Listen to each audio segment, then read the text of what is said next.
แต่ว่าอันแล้วมีตัณหาเลยจึงเป็นปัจจัยมาเกิดอุปทานอุปทานคือความยึดมั่นถือมั่นยึดมั่นในถือยึดมั่นถือมั่นเห็นให้เป็นก่อเกิดอารมณ์ในความรู้สึกเกิดกลายเป็นโตเป็นตนของเจ้าของเองขึ้นมาใช่ว่าล่ะคือเรียกว่าทิฏฐุปาทานเอาความคิดเห็นตัวเองเป็นใหญ่เวลาแสดงอย่างต่างๆว่าความคิดเห็นเป็นใหญ่จะเป็นใหญ่ได้ขึ้นมาจากการได้ยินได้ฟังได้รู้ได้เห็นและได้เคยเป็นมาเรียกว่าศีลพัตตุปาทานศีลพัตตุปาทานก็เกิดมาจากกามุปาทานคือความพอใจของตัวเองแปลว่าล่ะเมื่อกามุปาทานกับเกิดกลายเป็นอัตตวาทุปาทานเกิดความรู้สึกอัตตาเกิดเป็นตัวตนขึ้นมาได้บัดนี้แล้วเป็นโตเป็นความรู้สึกที่เด่นชัดขึ้นมาว่าต้องแบบนี้จึงถูกแบบนั้นผิดเห็นว่านี่พอกูได้ยินจังซี่กูได้ฟังมาแบบนี้กูได้เคยเห็นมากูเคยเห็นมาแบบนี้นี่ศีลพัตตุปาทานหลักสั่นตัวกามุปาทานที่จริงแล้วบ่ฮู้ว่าแต่เขากำลังพอใจตัวนั้นในรูปในรสได้กินในเสียงว่ารูปต้องเป็นแบบนี้รูปร่างแบบนี้ลักษณะแบบนี้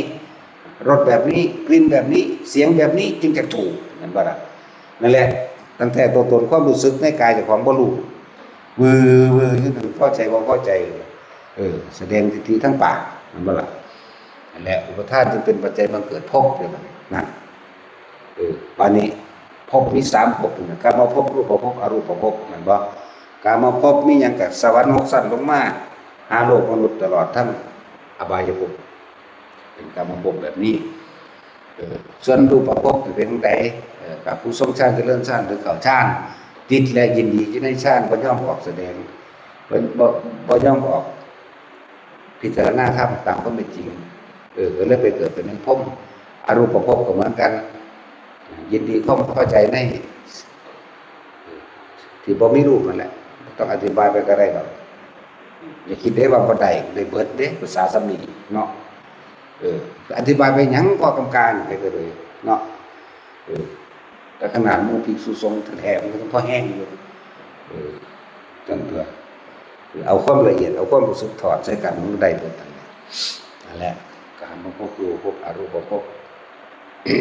เพราะว่าอารมณ์ของเฮาความรู้สึกเฮาเมื่อมีการคิดนึกปรุงแต่งจากสิ่งที่ได้ยินได้ฟังมาตามความพอใจแห่งตนเองก็เกิด